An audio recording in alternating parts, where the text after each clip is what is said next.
25/5/24 പ്രഭാതമുരളി ബാബ്ദാദ മധുബൻ. ബാബ പറയുന്നു, മധുരമായ കുട്ടികളെ, ബാബ നിങ്ങൾക്ക് സിവിൽ കണ്ണുകൾ നൽകാൻ വന്നിരിക്കുന്നു. നിങ്ങൾക്ക് ജ്ഞാനത്തിൻ്റെ 3ാമത്തെ നേത്രം ലഭിച്ചിരിക്കുന്നു. അതിനാൽ ഈ കണ്ണുകൾ ഒരിക്കലും ക്രിമിനൽ ആകുവാൻ പാടില്ല. ചോദ്യം: പരിധിയില്ലാത്ത സന്യാസികളായ നിങ്ങൾക്ക് ബാബ ഏതൊരു ശ്രീമത്ത് നൽകിയിരിക്കുകയാണ്? ഉത്തരം: ബാബയുടെ ശ്രീമത്താണ്. നിങ്ങൾ നരകത്തിൽ നിന്നും നരകവാസികളിൽ നിന്നും ബുദ്ധിയോഗം മാറ്റി സ്വർഗത്തെ ഓർമ്മിക്കണം. ഗൃഹസ്ഥ വ്യവഹാരത്തിൽ ഇരിക്കവേ നരകത്തെ ബുദ്ധി കൊണ്ട് ത്യാഗം ചെയ്യൂ. നരകമാണ് പഴയ ലോകം. നിങ്ങൾക്ക് ബുദ്ധി കൊണ്ട് പഴയ ലോകത്തെ മറക്കേണ്ടതുണ്ട്. ഒരു പരിധിയുള്ള വീട് ത്യാഗം ചെയ്ത് മറ്റൊരു സ്ഥാനത്തേക്ക് പോകണം എന്നല്ല. നിങ്ങളുടേത് പരിധിയില്ലാത്ത വൈരാഗ്യമാണ്. ഇപ്പോൾ നിങ്ങളുടെ വാനപ്രസ്ഥ അവസ്ഥയാണ്. സർവ്വതും ഉപേക്ഷിച്ച് വീട്ടിലേക്ക് പോകേണ്ടതുണ്ട്. ഓം ശാന്തി. ശിവഭഗവാൻ ഉവാച. മറ്റാരുടെയും പേര് പറയുന്നില്ല.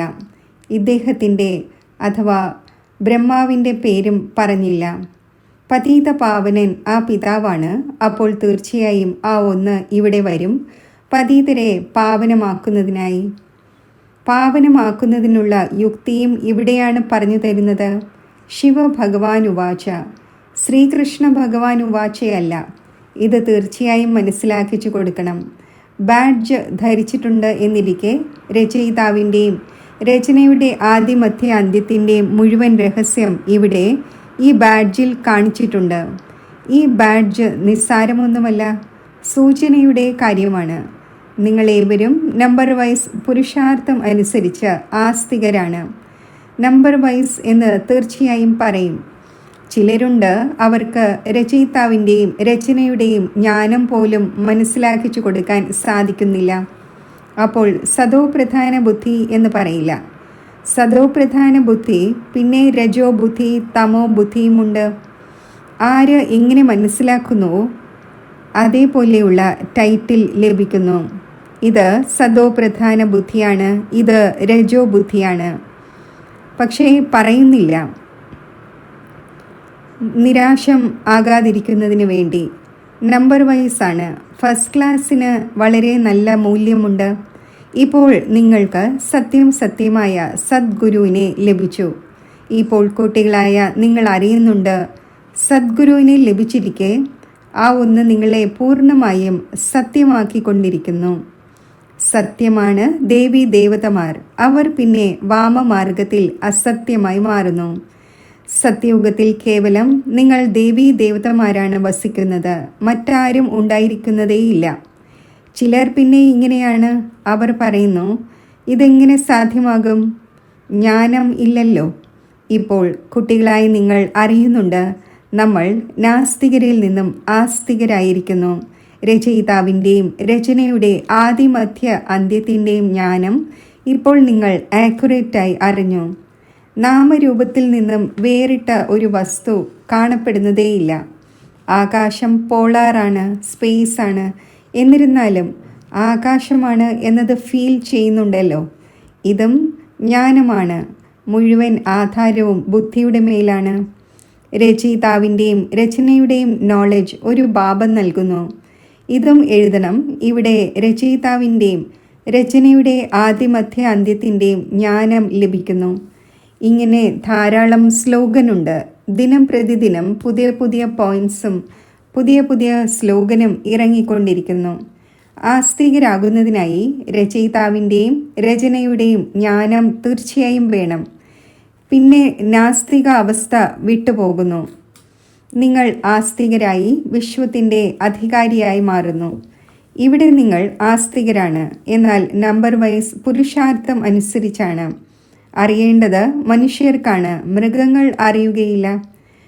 മനുഷ്യൻ തന്നെയാണ് വളരെ ഉയർന്നത്, മനുഷ്യൻ തന്നെയാണ് വളരെ താഴ്ന്നത്. ഈ സമയത്ത് ഒരു മനുഷ്യനും രചയിതാവിൻ്റെയും രചനയുടെയും നോളജ് അറിയുന്നില്ല. ബുദ്ധിയിൽ പൂർണ്ണമായും ഗോദ്രജിൻ്റെ പൂട്ട് വീണിരിക്കുന്നു. നിങ്ങൾ നമ്പർ വൈസ് പുരുഷാർത്ഥം അനുസരിച്ച് അറിയുന്നുണ്ട്. നമ്മൾ ബാബയുടെ അടുക്കൽ വിശ്വത്തിൻ്റെ അധികാരിയാകുന്നതിനായി വന്നിരിക്കുന്നു. നിങ്ങൾ 100% പ്യൂരിറ്റിയിൽ കഴിയുന്നു. പ്യൂരിറ്റിയുമുണ്ട്, പീസുമുണ്ട്, പ്രോസ്പെറിറ്റിയുമുണ്ട്. ആശീർവാദം നൽകുന്നുവല്ലോ. എന്നാൽ ഈ വാക്ക് ഭക്തിമാർഗത്തിലേതാണ്. നിങ്ങൾ പഠനത്തിലൂടെയാണ് ഈ ലക്ഷ്മി നാരായണനാകുന്നത്. പഠിച്ച ശേഷം എല്ലാവരെയും പഠിപ്പിക്കുകയും വേണം. സ്കൂളിൽ കുമാരിമാർ പഠിക്കുന്നതിനായി പോകുന്നു. ഒരുമിച്ചായത് കാരണം പിന്നെ വളരെയധികം കേടായി പോവുകയും ചെയ്യുന്നു. കാരണം ക്രിമിനൽ ഐ ഉണ്ടല്ലോ. ക്രിമിനൽ ഐ ഉള്ളത് കാരണം പർദ്ദ ധരിക്കുന്നു. അവിടെയാണെങ്കിൽ ക്രിമിനൽ ഐയെ ഇല്ല.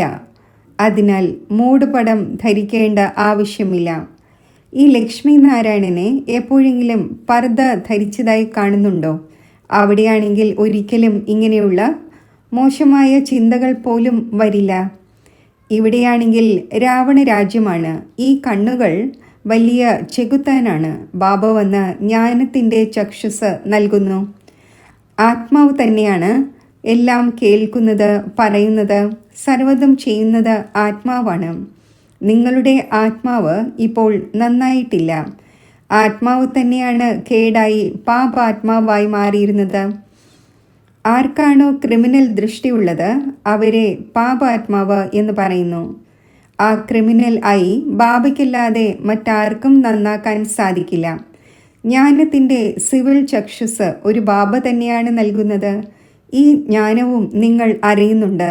ശാസ്ത്രങ്ങളിൽ ഈ ജ്ഞാനം ഇല്ല. ബാബു പറയുന്നു, ഈ വേദം, ശാസ്ത്രം, ഉപനിഷത്ത് തുടങ്ങിയവയെല്ലാം ഭക്തിമാർഗത്തിൻ്റെതാണ്.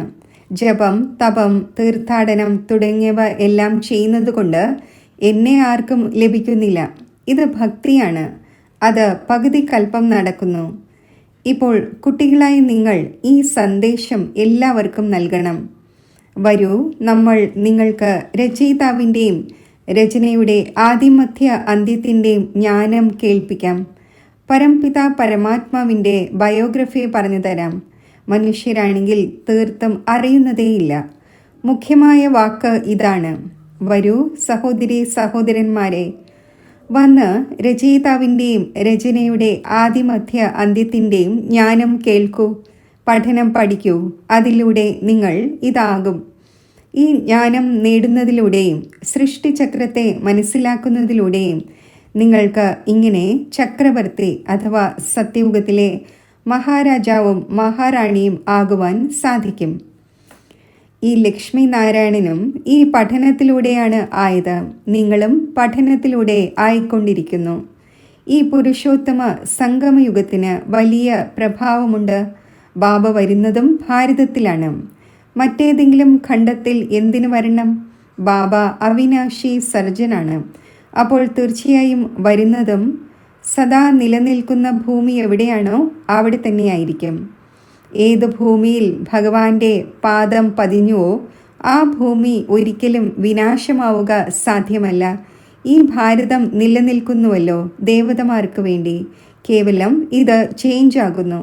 പിന്നെ ഭാരതം സത്യഖണ്ഡമാണ്. അസത്യഖണ്ഡവും ഭാരതം തന്നെയാണ് ആകുന്നത്. ഭാരതത്തിൻ്റേത് തന്നെയാണ് ഓൾറൗണ്ട് പാർട്ട്. മറ്റൊരു ഖണ്ഡത്തെയും ഇങ്ങനെ പറയില്ല. സത്യം അഥവാ ട്രൂത്ത് ആയ ഭഗവാൻ തന്നെയാണ് വന്ന് സത്യഖണ്ഡം ഉണ്ടാക്കുന്നത്. പിന്നെ അസത്യഖണ്ഡം രാവണൻ ഉണ്ടാക്കുന്നു. പിന്നെ സത്യത്തിൻ്റെ ഒരു തരി പോലും അവശേഷിക്കുന്നില്ല. അതിനാൽ സത്യമായ ഗുരുവിനെയും ലഭിക്കുന്നില്ല. അവർ സന്യാസിമാരും ഫോളോവേഴ്സ് ഗൃഹസ്ഥികളുമാണ്. അപ്പോൾ അവരെ ഫോളോവേഴ്സ് എന്നെങ്ങനെ പറയും? ഇപ്പോൾ ബാബ സ്വയം പറയുന്നു, കുട്ടികളെ പവിത്രമാകൂ, ദൈവിക ഗുണം ധാരണ ചെയ്യൂ. നിങ്ങൾക്ക് ഇപ്പോൾ ദേവത ആകണം. സന്യാസി സമ്പൂർണ്ണ നിർവികാരിയൊന്നുമല്ല. അടിക്കടി വികാരികളുടെ അടുക്കൽ ജന്മമെടുക്കുന്നു. പലരും ബാലബ്രഹ്മചാരിയുമാണ്. ഇങ്ങനെയും ധാരാളം പേരുണ്ട്. വിദേശത്തും ധാരാളം പേരുണ്ട്. പിന്നെ എപ്പോഴാണോ വൃദ്ധരാകുന്നത് അപ്പോൾ വിവാഹം കഴിക്കുന്നു പരിപാലനത്തിന് വേണ്ടി. പിന്നെ അവർക്ക് വേണ്ടി ധനം ഉപേക്ഷിച്ചും പോകുന്നു. ബാക്കി ധനം കൊണ്ട് ദാനധർമ്മങ്ങൾ ചെയ്തു പോകുന്നു. ഇവിടെയാണെങ്കിൽ അവർക്ക് കുട്ടികളിൽ വളരെയധികം മോഹമുണ്ട്. 60 വയസ്സിന് ശേഷം കുട്ടികളെ ഏൽപ്പിക്കുന്നു. പിന്നെ നമുക്ക് ശേഷം ശരിയായി നടത്തിക്കുന്നുണ്ടോ അതോ ഇല്ലയോ എന്ന് നോക്കട്ടെ എന്ന് നിരീക്ഷിക്കുന്നു. എന്നാൽ ഇക്കാലത്തെ കുട്ടികൾ പറയുന്നു, പിതാവ് വാനപ്രസ്ഥത്തിൽ പോയെങ്കിൽ നല്ലത് തന്നെ. താക്കോൽ ലഭിച്ചു. ജീവിച്ചിരിക്കെ തന്നെ മുഴുവൻ അന്നവും കേടാക്കുന്നു, അതായത് എല്ലാം ഇല്ലാതാക്കുന്നു. പിന്നെ പിതാവിനോട് പോലും ഇവിടെ നിന്നും ഇറങ്ങിപ്പോകൂ എന്ന് പറയാൻ തുടങ്ങുന്നു. ബാബ മനസ്സിലാക്കിച്ചു തരുന്നു, എക്സിബിഷനിൽ നിങ്ങൾ ഇത് എഴുതൂ. സഹോദരി സഹോദരന്മാരെ, വന്ന് രചയിതാവിൻ്റെയും രചനയുടെ ആദിമധ്യ അന്ത്യത്തിൻ്റെയും ജ്ഞാനം കേൾക്കൂ. ഈ സൃഷ്ടിചക്രത്തിൻ്റെ ജ്ഞാനത്തെ അറിയുന്നതിലൂടെ നിങ്ങൾ ചക്രവർത്തി, ദേവീ ദേവത, വിശ്വത്തിൻ്റെ മഹാരാജാവും മഹാറാണിയുമായി മാറും. ഈ ബാബ കുട്ടികൾക്ക് ഈ ഡയറക്ഷൻ നൽകുന്നു. ഇപ്പോൾ ബാബ പറയുന്നു, ഇത് വളരെയധികം ജന്മങ്ങളുടെ അന്തിമത്തിലെ ജന്മമാണ്. ഞാൻ ഇദ്ദേഹത്തിൽ തന്നെയാണ് പ്രവേശിക്കുന്നത്. ബ്രഹ്മാവിൻ്റെ മുന്നിലാണ് വിഷ്ണു. വിഷ്ണുവിന് 4 കൈകൾ എന്തുകൊണ്ട് നൽകുന്നു? 2 മെയിലിൻ്റേതാണ്, 2 ഫീമെയിലിൻ്റേതാണ്. ഇവിടെ 4 കൈകളുള്ള ഒരു മനുഷ്യനും ഉണ്ടായിരിക്കില്ല. ഇത് മനസ്സിലാക്കിക്കുന്നതിന് വേണ്ടിയാണ്. വിഷ്ണു എന്നാൽ ലക്ഷ്മി നാരായണൻ. ബ്രഹ്മാവിനെയും കാണിക്കുന്നുണ്ട്. 2 കൈകൾ ബ്രഹ്മാവിൻ്റെ, 2 കൈകൾ സരസ്വതിയുടെ. 2 പേരും പരിധിയില്ലാത്ത സന്യാസിയായി. സന്യാസം ചെയ്ത ശേഷം മറ്റേതെങ്കിലും സ്ഥാനത്തേക്ക് പോകണം എന്നല്ല, അങ്ങനെയല്ല. ബാബ പറയുന്നു, ഗൃഹസ്ഥ വ്യവഹാരത്തിൽ ഇരിക്കവേ നരകത്തെ ബുദ്ധി കൊണ്ട് ത്യാഗം ചെയ്യൂ. നരകത്തെ മറന്ന് സ്വർഗത്തെ ബുദ്ധി കൊണ്ട് ഓർമ്മിക്കണം. നരകത്തിൽ നിന്നും നരകവാസികളിൽ നിന്നും ബുദ്ധിയോഗം മാറ്റി സ്വർഗവാസികളായ ദേവതകളുമായി ബുദ്ധിയോഗം യോജിപ്പിക്കണം. ആരാണോ പഠിക്കുന്നത് അവർക്ക് നമ്മൾ പാസ്സായ ശേഷം ഇതാകും എന്നത് അവരുടെ ബുദ്ധിയിൽ ഉണ്ടായിരിക്കുമല്ലോ. മുൻപ് ഗുരുവിനെ സ്വീകരിച്ചിരുന്നത് വാനപ്രസ്ഥ അവസ്ഥ ഉണ്ടാകുമ്പോഴായിരുന്നു. ബാബ പറയുന്നു, ഞാനും ഇദ്ദേഹത്തിൻ്റെ വാനപ്രസ്ഥ അവസ്ഥയിൽ തന്നെയാണ് പ്രവേശിക്കുന്നത്. അത് വളരെയധികം ജന്മങ്ങളുടെ അന്തിമത്തിലെ ജന്മത്തിലാണ്. ഭഗവാൻ ഉവാച, ഞാൻ വളരെയധികം ജന്മങ്ങളുടെ അന്തിമത്തിലെ ജന്മത്തിൽ തന്നെയാണ് പ്രവേശിക്കുന്നത്. ആരാണോ തുടക്കം മുതൽ അവസാനം വരെയും പാർട്ട് അഭിനയിച്ചത് അദ്ദേഹത്തിൽ തന്നെ പ്രവേശിക്കുന്നു. കാരണം ആ ഒന്നിന് തന്നെയാണ് ആദ്യ നമ്പറിലേക്ക് പോകേണ്ടത്. ബ്രഹ്മ സോ വിഷ്ണു, വിഷ്ണു സോ ബ്രഹ്മ. 2 പേർക്കും 4 ഭുജങ്ങൾ നൽകുന്നു. കണക്കുമുണ്ട്. ബ്രഹ്മ സരസ്വതി തന്നെ ലക്ഷ്മി നാരായണനും, പിന്നെ ലക്ഷ്മി നാരായണൻ തന്നെ ബ്രഹ്മ സരസ്വതിയും ആകുന്നു.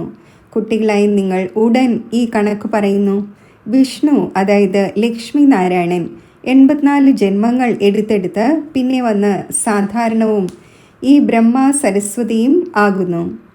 ഇദ്ദേഹത്തിന് പിന്നീടാണ് ബാബ ബ്രഹ്മാവ് എന്ന നാമം വെച്ചത്. അല്ലാത്ത പക്ഷം ബ്രഹ്മാവിൻ്റെ പിതാവ് ആരാണ്? തീർച്ചയായും പറയും ശിവബാബ എന്ന്. എങ്ങനെ രചിച്ചു? അഡോപ്റ്റ് ചെയ്തു. ബാബ പറയുന്നു, ഞാൻ ഇദ്ദേഹത്തിൽ പ്രവേശിക്കുന്നു. അപ്പോൾ ഇതെഴുതണം. ശിവഭഗവാനുവാച, ഞാൻ ബ്രഹ്മാവിൽ പ്രവേശിക്കുന്നു. അദ്ദേഹം തൻ്റെ ജന്മങ്ങളെ അറിയുന്നില്ല.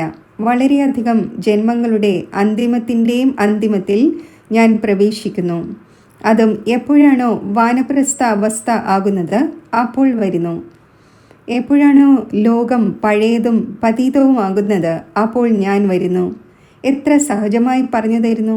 മുൻപ് 60 വയസ്സിലാണ് ഗുരുവിനെ സ്വീകരിച്ചിരുന്നത്. ഇപ്പോഴാണെങ്കിൽ ജനിക്കുമ്പോൾ തന്നെ ഗുരുവിനെ സ്വീകരിപ്പിക്കുന്നു. ഇത് പഠിച്ചത് ഈ ക്രിസ്ത്യൻസിൽ നിന്നാണ്. ബാല്യത്തിലെ ഗുരുവിനെ സ്വീകരിപ്പിക്കേണ്ട എന്താവശ്യം? ബാല്യത്തിൽ മരിക്കുകയാണെങ്കിൽ സദ്ഗതി നേടും എന്ന് മനസ്സിലാക്കുന്നു. ബാബ മനസ്സിലാക്കിച്ചു തരുന്നു, ഇവിടെ ആർക്കും സദ്ഗതി ഉണ്ടാവുക സാധ്യമല്ല. ഇപ്പോൾ ബാബ നിങ്ങൾക്ക് എത്ര സഹജമായി മനസ്സിലാക്കിച്ചു തരുന്നു, ഉയർന്നവരാക്കുകയും ചെയ്യുന്നു. ഭക്തിയിൽ നിങ്ങൾ പടികൾ ഇറങ്ങിയാണ് വന്നത്. രാവണ രാജ്യമാണല്ലോ. വിഷ്യസ് ലോകം ആരംഭിക്കുന്നു. എല്ലാവരും ഗുരുക്കന്മാരെ സ്വീകരിച്ചു. ഇദ്ദേഹം സ്വയവും പറയുന്നു, ഞാൻ വളരെയധികം ഗുരുക്കന്മാരെ സ്വീകരിച്ചു. സർവരുടെയും സദ്ഗതി ചെയ്യുന്ന ഭഗവാൻ ആരാണോ ആ ഒന്നിനെ അറിയുന്നതേയില്ല. ഭക്തിയുടെയും വളരെ കടുത്ത ചങ്ങലകൾ ഉണ്ടായിരിക്കുകയാണ്. ചങ്ങലകളിൽ ചിലത് കനമുള്ളതാണ്, ചിലത് നേർത്തതാണ്. ഏതെങ്കിലും ഭാരിച്ച വസ്തു ഉയർത്തുകയാണെങ്കിൽ എത്ര ഘനമുള്ള ചങ്ങല കൊണ്ട് ബന്ധിച്ചാണ് ഉയർത്തുന്നത്. ഇതിലും ഇങ്ങനെയാണ്. ചിലരാണെങ്കിൽ പെട്ടെന്ന് വന്ന് നിങ്ങൾ പറയുന്നത് കേൾക്കും, നല്ല രീതിയിൽ പഠിക്കും. ചിലർ മനസ്സിലാക്കുന്നതേയില്ല. നമ്പർ അനുസരിച്ച് മാലയിലെ മുത്താകുന്നു. മനുഷ്യർ ഭക്തിമാർഗത്തിൽ മാല സ്മരിക്കുന്നു. ജ്ഞാനം ഒന്നും തന്നെയില്ല. ഗുരു പറഞ്ഞു, മാല തിരിച്ചുകൊണ്ടേയിരിക്കൂ, ഇത്രമാത്രം. രാമ രാമ എന്ന ധ്വനി മുഴക്കിക്കൊണ്ടിരിക്കുന്നു. വാദ്യം മുഴക്കുന്നത് പോലെ. ശബ്ദം വളരെ മധുരമായി തോന്നുന്നു, ഇത്രമാത്രം. ബാക്കി യാതൊന്നും അറിയുന്നതേയില്ല. രാമൻ എന്നാരെയാണ് പറയുന്നത്? ശ്രീകൃഷ്ണൻ എന്നാരെ പറയുന്നു? എപ്പോൾ വരുന്നു? ഒന്നും അറിയുന്നില്ല. ശ്രീകൃഷ്ണനെയും ദ്വാപരയിലേക്ക് കൊണ്ടുപോയി. ഇതാരാണ് പഠിപ്പിച്ചത്? ഗുരുക്കന്മാർ. ശ്രീകൃഷ്ണൻ ദ്വാപരയിലാണ് വന്നതെങ്കിൽ പിന്നീട് കലിയുഗമാണ് വന്നത്. തമോ പ്രധാനമായി മാറി. ബാബു പറയുന്നു, ഞാൻ സംഗമത്തിൽ തന്നെയാണ് വന്ന് തമോ പ്രധാനത്തിൽ നിന്നും സതോ പ്രധാനം ആക്കുന്നത്. നിങ്ങൾ എത്ര അന്ധവിശ്വാസികൾ ആയിരിക്കുകയാണ്. ബാബ മനസ്സിലാക്കിച്ചു തരുന്നു, മുള്ളിൽ നിന്നും പുഷ്പമാകേണ്ടവർ ആരായിരിക്കുമോ അവർ പെട്ടെന്ന് മനസ്സിലാക്കും. ഇങ്ങനെ പറയും, ഇത് തീർത്തും സത്യമായ കാര്യമാണ്. ചിലർ നല്ല രീതിയിൽ മനസ്സിലാക്കുന്നു. അപ്പോൾ നിങ്ങളോട് പറയുന്നു, നിങ്ങൾ വളരെ നന്നായി മനസ്സിലാക്കിയിരിക്കുന്നു. 84 ജന്മങ്ങളുടെ കഥയും തീർച്ചയായും ഉണ്ട്. ജ്ഞാനസാഗരം ഒരു ബാബയാണ്. ആ ഒന്ന് വന്ന് നിങ്ങൾക്ക് മുഴുവൻ ജ്ഞാനവും നൽകുന്നു. ശരി, മധുരമധുരമായ സിഖിലതെ കുട്ടികൾക്ക് മാതാവും പിതാവുമായ ബാബ്ദാദയുടെ സ്നേഹസ്മരണകൾ. Good morning. ആത്മീയ പിതാവിൻ്റെ ആത്മീയ കുട്ടികൾക്ക് നമസ്തേ. ധാരണയ്ക്കുള്ള മുഖ്യസാരം. സദ്ഗുരുവായ ബാബയുടെ ഓർമ്മയിലൂടെ ബുദ്ധിയെ സദോ പ്രധാനമാക്കണം. സത്യത ഉള്ളവരാകണം. ആസ്തികരായി ആസ്തികർ ആക്കുന്നതിൻ്റെ സേവനം ചെയ്യണം. ഇപ്പോൾ വാനപ്രസ്ഥ അവസ്ഥയാണ്. അതിനാൽ പരിധിയില്ലാത്ത സന്യാസിയായി എല്ലാവരിൽ നിന്നും ബുദ്ധിയോഗം മാറ്റണം. പാവനമാകണം. ദൈവിക ഗുണം ധാരണ ചെയ്യുകയും വേണം. വരദാനം. ദേഹത്തിൻ്റെ ലോകത്തിൻ്റെയും സ്മൃതിയിൽ നിന്നും ഉയരങ്ങളിലിരിക്കുന്ന സർവബന്ധനങ്ങളിൽ നിന്നും മുക്തമായ ഫരിഷ്തയായി ഭവിക്കട്ടെ. ആർക്ക് ഏതെങ്കിലും ദേഹത്തോടും ദേഹധാരികളോടും ബന്ധം, അതായത് മനസ്സിൻ്റെ മോഹം ഇല്ലയോ, അവർ തന്നെയാണ് ഫരിഷ്ത. ഫരിസ്തകളുടെ പാദം സദാ ഭൂമിയിൽ നിന്നും ഉയർന്നിരിക്കുന്നു. ഭൂമിയിൽ നിന്നും ഉയർന്നത് എന്നാൽ ദേഹബോധത്തിൻ്റെ സ്മൃതിയിൽ നിന്നും ഉയർന്നത്. ആര് ദേഹത്തിൻ്റെ ലോകത്തിൻ്റെയും സ്മൃതിയിൽ നിന്നും ഉയർന്നിരിക്കുന്നുവോ അവർ തന്നെയാണ് സർവബന്ധനങ്ങളിൽ നിന്നും മുക്തമായ ഫരിഷ്തയാകുന്നത്. ഇങ്ങനെയുള്ള ഫരിഷ്ത തന്നെയാണ് ഡബിൾ ലൈറ്റ് സ്ഥിതി അനുഭവിക്കുന്നത്. സ്ലോഗൻ. വാണിയോടൊപ്പം പെരുമാറ്റത്തിലൂടെയും മുഖത്തിലൂടെയും ബാബയ്ക്ക് സമാനമായ ഗുണങ്ങൾ കാണപ്പെടട്ടെ. അപ്പോൾ പ്രത്യക്ഷത ഉണ്ടാകും. ഓം ശാന്തി.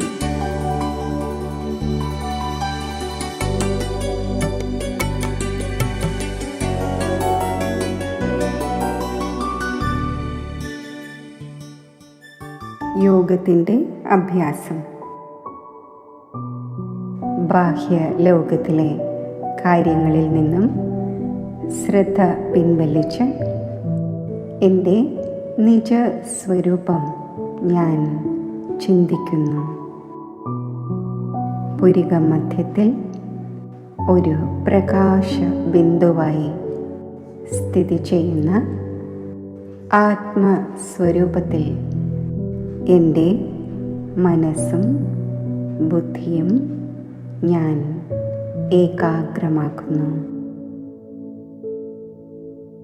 ഞാൻ ദേഹി അഭിമാനി സ്ഥിതിയിൽ സ്ഥിതി ചെയ്യുന്നു. ഈ സ്ഥിതിയിൽ ഞാൻ ശാന്തിയും പവിത്രതയുമാകുന്ന എൻ്റെ സ്വധർമ്മത്തിൽ സ്ഥിരമാകുന്നു. എന്നിൽ നിന്നും ശാന്തിയുടെയും പവിത്രതയുടെയും വൈബ്രേഷൻസ് നാനാഭാഗത്തും വ്യാപിക്കുന്നു. ബുദ്ധിബലത്തിലൂടെ ദേഹത്തിൻ്റെയും ദേഹത്തിൻ്റെ ലോകത്തിൻ്റെയും സ്മൃതിക്ക് ഉപരിയായി ഞാൻ ശാന്തിധാമത്തിൽ സ്ഥിതി ചെയ്യുന്നു. സ്വർണ്ണ ചുവപ്പ് പ്രകാശം നിറഞ്ഞ ലോകത്തിൽ ശിവ പരമാത്മാവിൻ്റെ സമീപത്ത് പരമാത്മാ സ്മൃതിയുടെ സ്വരൂപമായി സ്ഥിതി ചെയ്യുന്നു. ഈ സ്മൃതിയിൽ ഇരിക്കുമ്പോൾ ശാന്തിയുടെയും പവിത്രതയുടെയും സർവശക്തികളുടെയും അളവറ്റ ഖജനാവുകൾ ആത്മാവിൽ നിറയുന്നു. ഈ ഈശ്വരീയ ഖജനാവുകളുടെ സമ്പന്ന അവസ്ഥയിൽ പരമാത്മാവുമായി സംയുക്തമായിരുന്ന് എൻ്റെ വരദാനി സ്വരൂപം ഞാൻ എമർജ് ചെയ്യുന്നു. ശാന്തിയുടെയും ശക്തിയുടെയും ഈശ്വരീയ ഖജനാവുകൾ മാസ്റ്റർ ജ്ഞാന സൂര്യൻ്റെ സ്വരൂപത്തിൽ സ്ഥിതി ചെയ്ത് മുഴുവൻ വിശ്വത്തിലേക്കും പ്രസരിപ്പിക്കുന്നു. സൃഷ്ടിയിലെ മനുഷ്യാത്മാക്കൾ ഈശ്വരീയ ശക്തിയാൽ ശാന്തിയുടെ ഖജനാവിനാൽ സമ്പന്നമാണ്. സർവ ആത്മാക്കളും പരമാത്മാ ശക്തികളുടെ ഛത്രഛായയിൽ സുരക്ഷിതമായി ഇരിക്കട്ടെ.